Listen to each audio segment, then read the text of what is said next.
2026 শুভ উদ্বোধন। উৎসব মুখর পরিবেশ আর দর্শকদের গগনবিদারী করতালির মধ্য দিয়ে ঢাকায় কেরানীগঞ্জ নেক্রোজবাগ খেলার মাঠের পর্দা উঠল হাজী আব্দুল খালেক স্মৃতিগন্ধরাজ ফুটবল টুর্নামেন্ট 2026-এর। উদ্বোধনী ম্যাচে প্রতিপক্ষকে গোলের বন্যায় ভাসিয়ে দাপুটে জয় তুলে নিয়েছেন সোনার বাংলা গ্রিন সিটি। শুক্রবার 1 মে বিকেল 4টায় Lalbagh chemical and perfumery works লিমিটেডের পৃষ্ঠপোষকতায় এবং নেক্রোজবাগ সমাজ কল্যাণ সমিতির আয়োজনে এই টুর্নামেন্টের জমকালো উদ্বোধন করা হয়। উদ্বোধন অনুষ্ঠানের প্রধান অতিথি হিসেবে উপস্থিত থেকে টুর্নামেন্টের উদ্বোধন করেন Lalbagh chemical and perfumery works লিমিটেডের পরিচালক জনাব নজরুল ইসলাম। উদ্বোধনী অনুষ্ঠানে জনাব খায়রুল ইসলাম বলেন, তরুণ সমাজকে মাদক ও নেতিবাচক কর্মকাণ্ড থেকে দূরে রাখতে খেলাধুলা কোনো বিকল্প নেই। নেক্রোজবাগ সমাজ কল্যাণ সমিতির সভাপতি এ.কে.এম. খায়রুল আলমের সভাপতিত্বে অনুষ্ঠানের বিশেষ অতিথি হিসেবে উপস্থিত ছিলেন প্রতিষ্ঠানের নির্বাহী পরিচালক জনাব ফজলুর রহমান বাবু এবং বরিশুর আঞ্চলিক উন্নয়ন সমিতির সভাপতি ও নেক্রোজবাগ মডেল থানা বিএনপির সাধারণ সম্পাদক জনাব হাসমতুল্লাহ নবী। মাঠের লড়াই উদ্বোধনী ম্যাচেই মুখোমুখি হয় শক্তিশালী সোনার বাংলা গ্রিন সিটি এবং Keraniganj friends and brothers football academy. Referee বাঁশি বাজার পর থেকেই মাঠের নিয়ন্ত্রণ নিয়ে নেয় সোনার বাংলা গ্রিন সিটি। সুশৃঙ্খল আক্রমণ আর নিখুঁত পাসের মুখে কোণঠাসা হয়ে পড়েন friends and brothers football academy.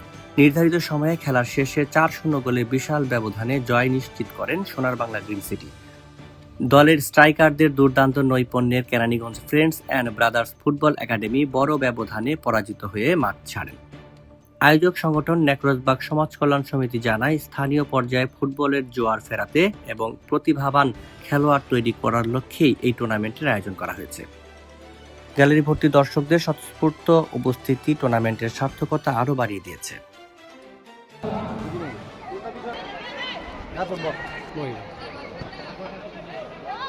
এই মুহূর্তে আসিফ তানিয়াতের বল। আমরা কিন্তু সোনার বাংলা গ্রিন সিটি খেলোয়াড়দের আক্রমণ লম্বা করে বাড়ালেন, একেবারে বিপজ্জনক জায়গায় বল, শেষ মুহূর্তে কিন্তু বিপজ্জনক জায়গায় বল ছিল, গোলরক্ষক নিশ্চিত আক্রমণের প্রচেষ্টা কিন্তু ব্যর্থ রূপান্তরিত করে দিল। অসাধারণ একটি আক্রমণ ছিল এবং শেষ মুহূর্তে কিন্তু গোলরক্ষক সেটা কিন্তু কোনো ভুল করেনি, একেবারে ছাপিয়ে পড়ে বলটিকে রক্ষা করলেন।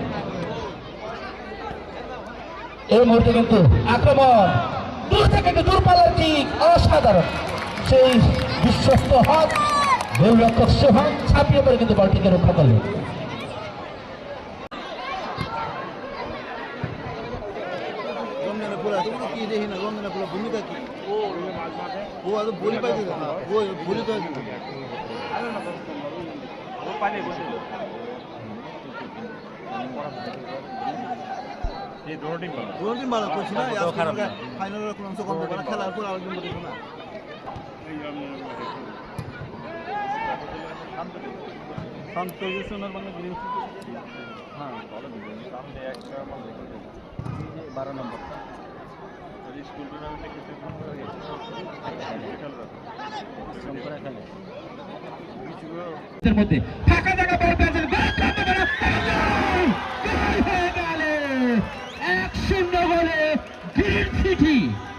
অসাধারণ খেলার ফলাফল যা ছিল সোনার বাংলা গ্রিন সিটি